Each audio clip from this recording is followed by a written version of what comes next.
What is up, guys? Danny this side. So in this video, I'm going to show you how to fix Steam game patchings for too long.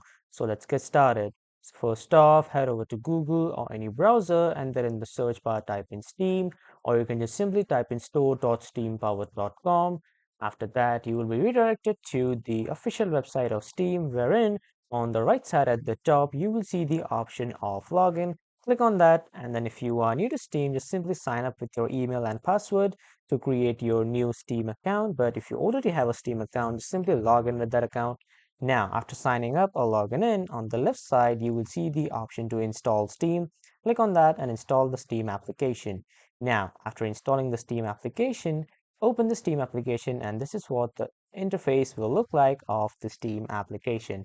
Now, from here, in your computer search bar, search for Task Manager or open it via your shortcuts.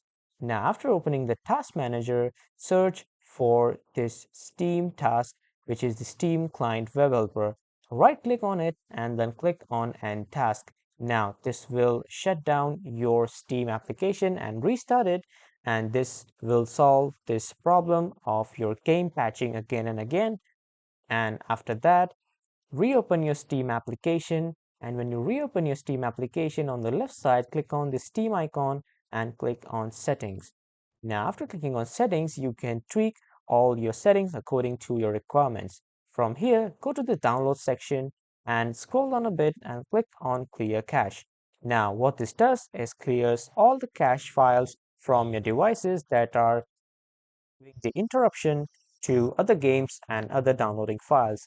Click on that and a confirm message will pop up.